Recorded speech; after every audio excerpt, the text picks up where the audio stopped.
5 ton itu kalau jatuh, kalau ambruk kan membahayakan orang, resikonya berat gitu.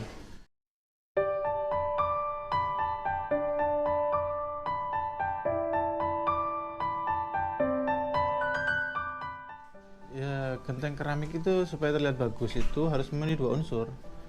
Unsur baik dari segi estetika dan baik dari segi fungsi.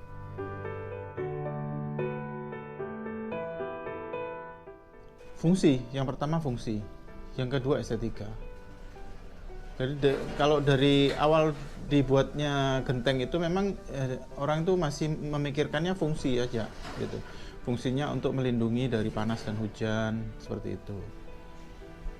Terus baru setelah sekian lama berkembang, kemudian orang baru berpikir untuk supaya terlihat cantik, dilihat terlihat bagus.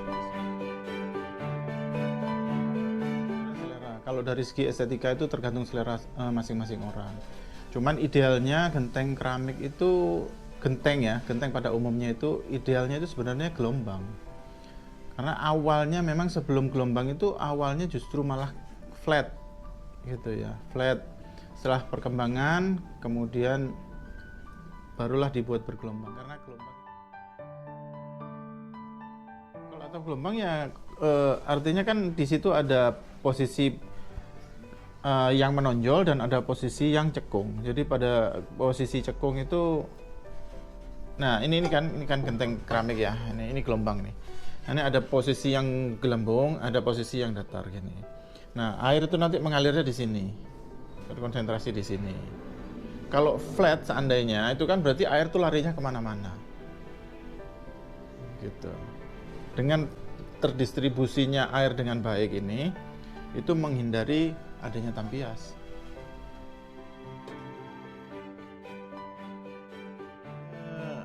Kalau genteng flat ini bukan ini sebenarnya mengalirnya lebih lambat karena dia distribusinya kemana-mana.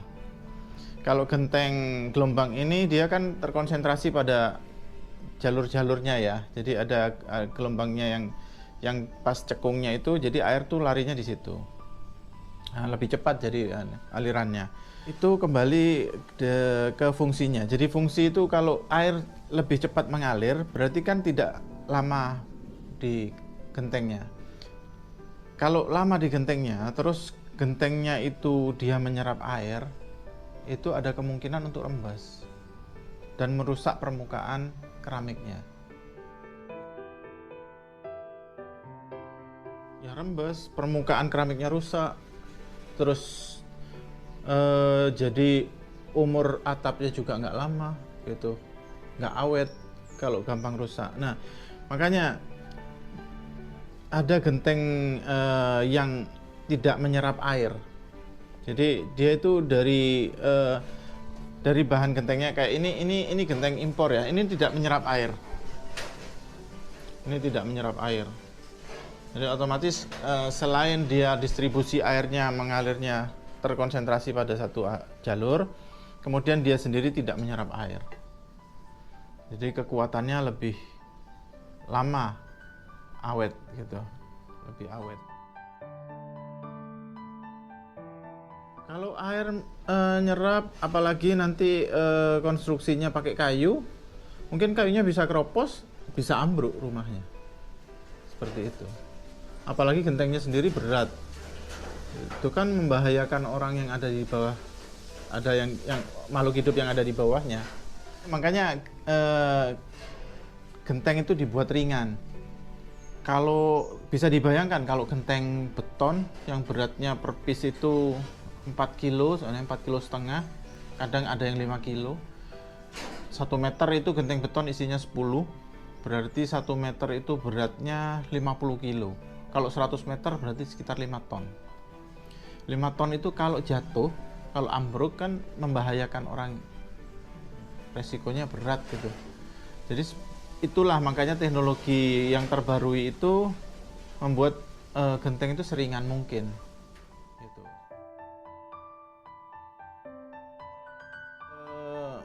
Kita terlepas dari genteng ya, terlepas dari otomotif pun teknologi otomotif itu semakin modern, semakin ringan.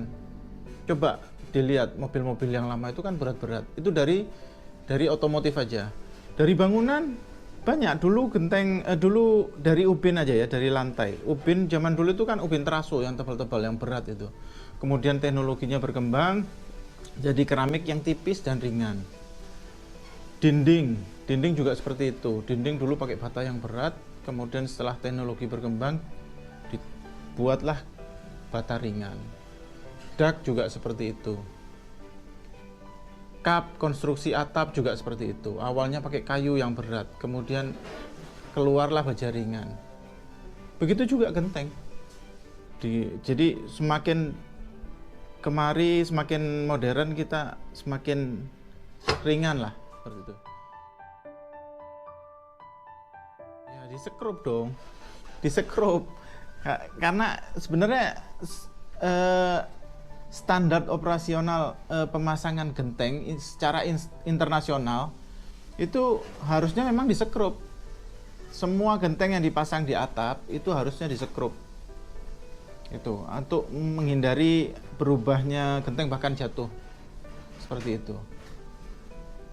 Itu SOP-nya memang pemasangan genteng itu disekrup.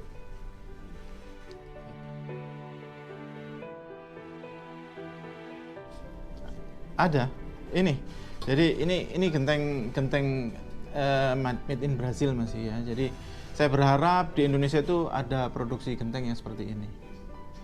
Tapi dari segi kualitasnya masih ini terbaik, genteng keramik terbaik menurut saya. Genteng keramik terbaik produksi Brazil. Dia tidak menyerap air, beratnya cuma 2 kilo. Terus estetikanya juga bagus. Ukurannya ideal. Semua kelebihan genteng keramik itu ada di sini. Seperti itu. Ya, pokoknya yang seperti tadi saya bilang, jadi genteng keramik itu harus memenuhi 2 unsur, unsur estetika dan fungsi. Estetika itu bisa dijabarkan panjang ya. Mungkin nanti lain waktu kita bisa bahas lagi masalah ini.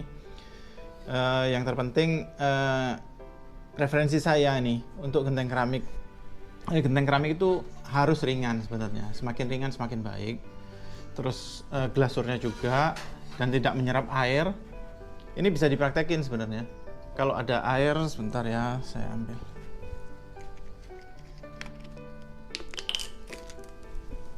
Oke, bisa dilihat aliran airnya. Dia tidak menyerap air. Oke. Jadi genteng keramik itu harusnya seperti itu, tidak menyerap air. Ringan, tidak menyerap air. Bending strength tinggi. Ukurannya ideal. Dah, itu genteng keramik.